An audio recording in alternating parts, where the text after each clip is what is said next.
ప్రతి వారం ప్రజల నుండి అందుతున్న వినతులకు అధిక ప్రాధాన్యతనిచ్చి సానుకూల దృక్పథంతో వాటిని పరిష్కరించాలని జిల్లా కలెక్టర్ షాన్ మోహన్ సగిలి అధికారులను ఆదేశించారు. ప్రజా సమస్యల పరిష్కార నిమిత్తం రాష్ట్ర ప్రభుత్వం ప్రతి సోమవారం నిర్వహిస్తున్న ప్రజా ఫిర్యాదుల పరిష్కార కార్యక్రమం సోమవారం కాకినాడ కలెక్టరేట్ వివేకానంద హాల్లో జరిగింది. ఈ కార్యక్రమంలో జిల్లా కలెక్టర్ షాన్ మోహన్, జిల్లా joint collector Rahul Meena, trainee collector Manisha, జిల్లా రెవెన్యూ అధికారి J Venkatrao, CPO P Trinath ఇతర అధికారులతో కలిసి హాజరై కాకినాడ జిల్లా చుట్టుపక్కల ప్రాంతాల నుంచి వచ్చిన ప్రజల నుంచి వినతులు, అర్జీలను స్వీకరించారు.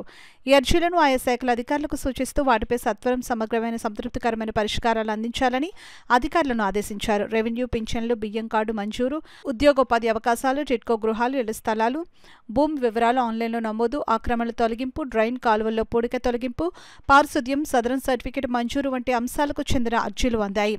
ఈ సందర్భంగా జిల్లా కలెక్టర్ షాన్ మోహన్ మాట్లాడుతూ ప్రజా ఫిర్యాదుల పరిష్కార వేదిక కార్యక్రమంలో అందని వినతులు ఎప్పటికప్పుడు పరిష్కరించబడాలని అన్నారు. ఈ వినతులకు అధిక ప్రాధాన్యతనిచ్చి సానుకూల దృక్పథంతో పరిష్కారానికి కృషి చేయాలని అన్నారు. ఈ కార్యక్రమంలో వివిధ శాఖల జిల్లా స్థాయి అధికారులు, కలెక్టరేట్ విభాగాధిపతులు తదితరులు పాల్గొన్నారు.